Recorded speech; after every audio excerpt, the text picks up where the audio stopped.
Ada seorang yang sangat tua di Mekah. Dia menaungi kurang lebih 8 orang wanita. Cuma dia sendiri laki-laki. Seingat saya dalam kisah itu disebut ada 4 anaknya perempuan. Ada istri dia berlima. Ada mertua dia 6. Kemudian ada 2 saudari dia perempuan. 8. Ya. Sama dia 9 orang, jadi 8 wanita. Semuanya miskin. Hidup hanya dari hasil orang ini. Dan orang ini sudah tua. Umurnya 60 tahun, hampir 70 tahun. Ini cerita teman-teman sekalian. At-Tabari menceritakan karena dia bilang saya hadir dari awal kisah ini maka saya coba ceritakan. Dia bilang ada seseorang yang tua, miskin. Saya melihat lalang di sekitar Masjidil Haram di Mekah ya, di musim haji. Dia coba mencari sesuap nasi gitu kan. Kata Imam Tabari. Kemudian dia tidak temukan. Lalu dia pulang ke rumahnya. Imam Tabari tertarik untuk mengikuti orang ini sampai akhirnya tiba di rumahnya. Dan dia lihat keadaannya orang ini susah, miskin sekali gitu. Yang jelas dia ditanya oleh istrinya, mirip dengan kisah tadi, apakah ada makanan buat kita hari ini? Kebetulan waktu itu awal Ramadan di Mekah. Mereka tadi sahur, tidak ada makanan, sekarang mau buka puasa juga nggak ada makanan. Maka dia bilang, saya sudah coba tadi keliling mencari makanan buat kita buka puasa, tapi nggak ada. Kemudian dia bilang, coba saya keluar lagi. Keluarlah orang tua ini, jalan jauh dari rumahnya. Apa kira-kira yang harus dia lakukan? Dia harus kerja kemana? Sambil bermunajat kepada Allah, ya Allah berikanlah rezeki. Sampai karena dia capek, dia duduk di sebuah pohon, di bawah sebuah pohon. Kemudian dia sengaja, tangannya dia menyentuh tanah yang ada di situ. Kemudian dia menyentuh seperti satu barang keras gitu. Waktu dia lihat ternyata ada kotak di sebelah dia. Dia tidak perhatikan waktu pas mau duduk. Dan kotak ini biasa dipakai untuk ngisi emas gitu. Maka dibuka lah sama dia kotak tersebut, ternyata betul ada emas dalam, banyak sekali. Kalau saya tidak salah waktu itu 1000 keping emas ya. Maka dia pun melihat, membuka, ini harta yang luar biasa. Di siang hari nggak ada orang, di bawah pohon gitu kan. Dia lihat kiri kanan nggak ada pemukiman masyarakat, di pinggiran sekali gitu kan. Maka diambil sama dia, dibungkus dengan rapi pada saat itu dengan kainnya. Dan dia sempat berpikir, terlintas di benaknya, syaitan menggoda gitu kan.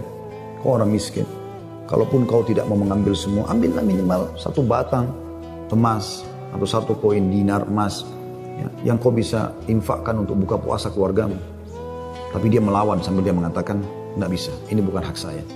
Kalaupun ini luqata ini seperti harta yang harta yang ditemukan. Kan itu syaratnya harus teman-teman sekalian diiklankan selama setahun ya.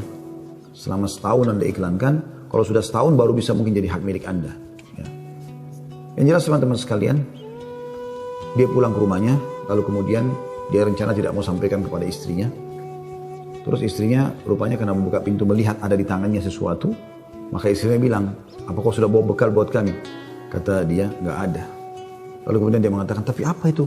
Di bawah bungkusan kainmu. Dia bilang, ini bukan urusan kamu. Dia bilang, saya minta atas nama Allah, jelaskan apa itu. Karena istrinya membawa nama Allah, maka dia mengatakan ceritanya begini tadi. Istrinya perempuan miskin, dengar emas gitu kan. Perempuan kaya saja dengar emas mungkin tertarik, apalagi yang miskin yang susah gitu. Maka dia mengatakan, kalau gitu kita bisa gunakan, karena kita orang miskin dan itu harta yang kau temukan. Kata dia, tidak demi Allah. Kalaupun ini kita bisa gunakan, setelah 1 tahun kita iklankan. Tidak boleh sembarangan. Maka istrinya bilang, kalau begitu, mirip dengan tadi godaan awal syaitan. Kalau begitu minimal ambil 1 koin dinarnya. Kita pakai buka puasa. Halal buat kita sekarang, kita ini miskin sekali, nggak bisa apa-apa. 8 orang kau harus naungin sekarang. Dia bilang, tidak demi Allah. Kalau seandainya kau sentuh kotak ini ada yang kau ambil, demi Allah kau saya ceraikan. Istrinya kaget dengan kata-kata itu, akhirnya dia lihat keseriusan suaminya, tidak berani juga. Disimpanlah di rumahnya. Akhirnya tiba waktu buka puasa, mereka buka puasa apa adanya, air putih saja, roti-roti kering ada di rumah, itulah yang dimakan sudah. Besok pagi, selepas sholat subuh di Masjid Haram, orang tua ini pas keluar, ternyata ada 1 orang dari Khurasan. Khurasan ini dari wilayah Irak sama Iran sana ya. Datang, naik di atas sebuah batu dekat Masjid Haram, lalu teriak-teriak.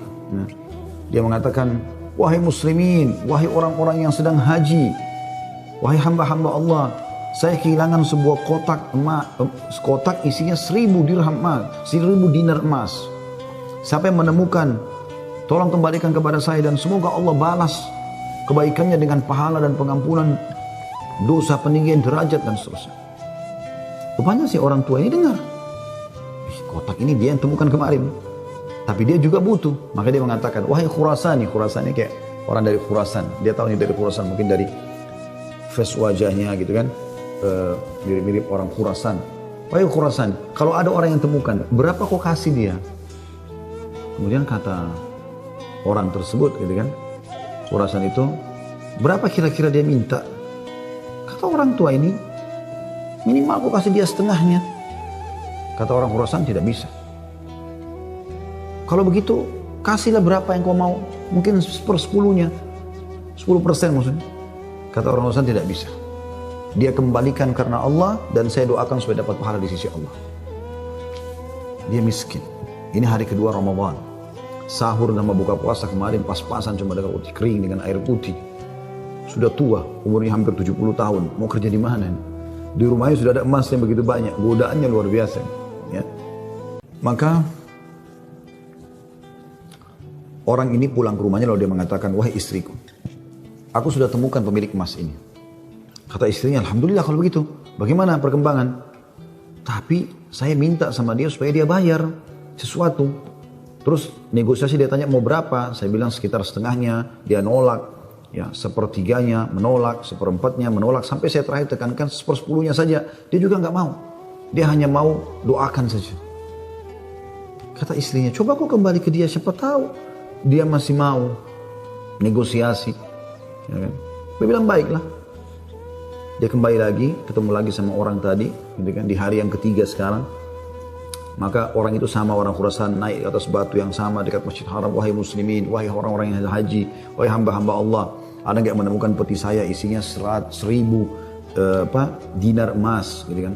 Semoga Allah berikan dia kedudukan, Allah ampuni dosanya, angkat derajatnya dan seterusnya, didoakan gitu. Datang lagi orang tua mengatakan, wahai Khurasan, saya sudah bilang sama kau kemarin, berilah upah. Mungkin kalau kau tawarkan upah, orangnya mau memberikan, mengembalikan penemunya. Kata dia, berapa paman saya kasih? Dia bilang, saya bilang kemarin 1/10. Orang sana mengatakan, enggak, saya enggak mau. Kalau begitu, berikan dia 1 saja. 1%, 1 saja. Ya, dinar itu, yang dia bisa pakai setengahnya, dia sedekahkan untuk beri makan orang-orang susah di sekitar haram. Setengahnya lagi dia pakai buat kebutuhan keluarganya. Orang Khurasan ini diam lalu mengatakan, tidak demi Allah. Jadi luar biasa, dia enggak mau kasih. Pokoknya dia kembalikan utuh, ya, atau nggak usah. Dan dia berharap pahala di sisi Allah. Kalau dia minta bayaran, saya nggak mau. Orang ini kembali lagi ke rumahnya, bilang lagi sama istrinya, orang ini betul-betul nggak mau. 1 koin dinar, 1 dinar pun dia nggak mau kasih. Kata istrinya, lalu bagaimana? Kata dia, saya akan berazam sudah mau kembalikan. Semoga Allah menyelesaikan permasalahan kita. Kata Imam Tabari yang menceritakan kisah ini, dia betul-betul hadiri kisah ini. Dia tahu jalan ceritanya dan dia menceritakan. Lalu orang ini kembali lagi, ternyata di hari selanjutnya masih sama lagi kejadiannya. Terus kemudian kata orang tua ini karena sudah 3 hari berturut-turut dia mengatakan, wahai Khurasan, kau mau petimu? Saya tahu di mana petimu itu. Kata dia, baiklah, saya akan ikutlah dia. Kata Imam Tabari, saya ikut ke rumahnya orang tua ini. Jalan. Pada saat tiba di satu rumah, ada rumah yang terbuat dindingnya dari tanah liat. Sama sekali tidak kelihatan ada layak untuk ditinggal. Tapi hanya sekedar tanah liat, mungkin kalau ada angin kencang bisa rubuh. Atapnya ditutup hanya dengan kain-kain sobek. Ya. Pintunya pun diangkat untuk dibuka gitu. Kemudian dia masuk dan dia persilahkan masuk. Saya pun izin. Saya mengatakan, maaf paman, bisa nggak saya ikut masuk? Karena dari awal saya lihat kisah ini. Maka dia mengatakan, masuklah. Dia bilang, waktu kami masuk, rumah itu nggak ada sama sekali karpetnya, nggak ada apa-apa, kosong lompong. Cuma ada semacam sekat dan seakan-akan di belakang sekat itu ada wanita-wanita tua yang kelihatan dari penampilan mereka juga itu susah, bajunya pas-pasan gitu. Lalu kemudian orang tua ini menuju ke satu arah di rumahnya, terus digalilah tanah, dikeluarkanlah kotak tersebut. Lalu kemudian dikatakan, sayalah penemunya hartamu itu, ini. Dan saya sempat minta sama kamu agar kau berikan sebagian. Sebagaimana kau lihat ini keluarga saya susah begini. Saya sini 9 orang di rumah kecil ini. Saya sendiri laki-laki dan umur saya sudah hampir 70 tahun, sementara ini istri saya ada di sini juga sudah tua, ada mertua saya, ada 2 saudari saya, ada 4 anak saya. Mereka semua miskin. Maka orang Khurasan itu mengatakan, dia buka, dia periksa, ternyata masih utuh 1000. Dia mengatakan, tidak. Saya tidak akan memberikan apa-apa. Lalu kemudian dia angkat, lalu dia keluar. Saya cuma bisa doakan kamu kebaikan. Waktu dia keluar, kata Imam Tabari, semua perempuan-perempuan tadi yang tua-tua ini ada yang memang bajunya kerusuh. Seperti orang yang menggigit jari dan kaget ada orang diberikan kembali 1000 dinar, tidak dibayar sedikit pun. Dan tokoh kita ini luar biasa, dia hanya mengatakan innalillahi wa inna ilaihi raji'un. Dah, kalimat istirja, ini musibah. Ya, sudah mendapatkan apa dan dia betul-betul jujur, dia jaga, dia enggak ambil karena takut kepada Allah SWT. Dia bilang sementara itu, kata Imam Tabari bilang, saya tidak tahu mau bilang apa. Saya pun menundukkan kepala, serba salah karena waktu itu Imam Tabari masih muda dan belum punya apa-apa gitu. Dia juga membantu apa gitu. Dia bilang, tiba-tiba ada yang ketuk pintu. Lalu pemilik rumah ini buka, ternyata orang Khurasan tadi kembali lagi. Kata dia, ada apa wahai Khurasani? Istilahkan Khurasani maksudnya nisbat kepada negeri Khurasan itu ya. Kata orang Khurasan itu, bisa saya masuk? Kata dia, baik silahkan masuk. Masuklah dia. Kemudian dia mengatakan begini ceritanya. Saya ini punya seorang ayah yang meninggalkan 3 peti emas seperti ini. Masing-masing isinya 1000 dinar emas. 1000 dinar emas. Ayah saya waktu mau meninggal, dia mengatakan, 1 dinar emas kamu bagikan sebagai warisan. 1 dinar emas, 1 kotak maksudnya, bukan 1 dinar ya, maksudnya 1 kotak, berarti 1000 dinar emas kau bagikan sebagai warisan. Itu sudah banyak sekali. 1 kotak 1000 dinar emas lagi kamu gunakan untuk pergi haji kalau aku meninggal. Dan 1 kotak dinar emas lagi, sepertiga hartanya maksudnya, itu kau berikan kepada 1 orang yang sangat miskin dan susah. Saya ingin supaya mereka jadi baik kehidupannya. Maka dia bilang orang Khurasan ini, itulah sebabnya wahai paman, saya tidak mau memberikan Anda 1 dirham, 1 dinar pun. Karena ini amanah orang tua saya. Tapi demi Allah, setelah saya keluar dari sini, saya tadinya memang mau menguji, mau melihat apakah Anda betul-betul susah atau tidak. Ternyata sudah saya lihat tempat Anda dan saya keluar, Anda pun tidak marah, tidak apa. Maka saya melihat Anda orang yang paling layak untuk menerima. Maka ambillah ini semua sedekah atas nama ayahku. Kata Imam Tabari, tiba-tiba orang itu taruh, kemudian dia lari, pergi. Saya berusaha mengejarnya, ingin mengucapkan terima kasih bersama pemilik rumah, kami sudah tidak bisa melihatnya, dia sudah hilang orang itu. Kemudian saya pun dipanggil kembali oleh pemilik rumah, duduk, kemudian dibukalah pada saat itu kotak itu, lalu mulai dia panggil ke-8 wanita yang ada di rumahnya itu. Kata Imam Tabari, demi Allah dia mulai membagi kepada kami rata. Semua, satu-satu perempuan dikasih 1, dilempar. Dan diduduk seperti orang yang, duduk bersila. Jadi kain baju itu, ya biasa yang kita tahu kalau kita bersila, bisa ditaruh sesuatu ya. Maka mulai dia melempar dinar-dinar emas itu satu persatu. Kata Imam Tabari, ke dia juga 1, lalu dilempar ke saya juga 1. Karena jumlah kami 10, karena kan tadi mereka 9, orang ini sama 8 orang wanita sama Imam Tabari itu 10. Maka kami masing-masing mendapatkan ya 100 dinar. Kan 1000 kan? 100 dinar. 100 dinar banyak sekali udah. Jadi kan jumlahnya. Setelah selesai, lalu dia mengatakan kepada istrinya, wahai istri, bukankah ini lebih baik setelah kita sabar sedikit, Allah menjadikan semua jadi milik kita, daripada kemarin kamu ambil 1 dinar tapi haram.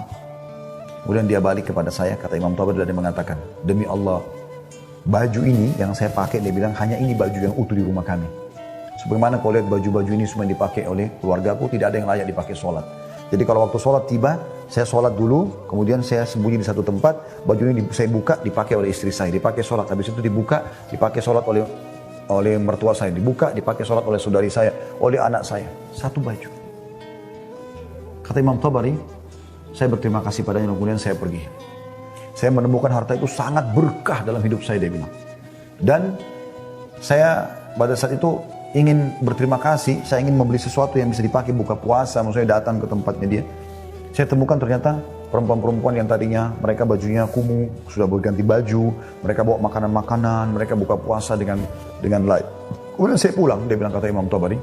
Beberapa tahun kemudian saya datang lagi ke Mekah, saya datang ke alamat yang sama, rumah itu sudah tidak ada, saya cari tahu ternyata orang tua ini sudah meninggal, dan saya temukan Anak-anaknya yang perempuan 4 itu semua menikah dengan tokoh-tokoh masyarakat Mekah, orang-orang kaya, dan keluarga mereka menjadi orang yang mampu semuanya. Butuh kesabaran akhi dan ukhti. Yakinlah, Allah tidak akan membuat kita susah. Allah tidak ingin itu. Tapi cobaan lagi datang, apalagi bukan kepada Anda sendiri. Selanjutnya juga saya sarankan sunnah Nabi SAW, kalau kita sedang diberikan cobaan, lihat orang yang di atas kita. Lihat orang yang lebih susah. Kalau kita pincang, na'udzubillah, puntung kakinya 1, lihat orang yang puntung kakinya 2. Puntung kakinya 2, lihat orang yang juga puntung tangannya. Puntung kaki dan tangannya, lihat orang yang buta. Selalu orang yang lebih susah. Sehingga kita selalu tahu nikmat Allah begitu besar kepada kita.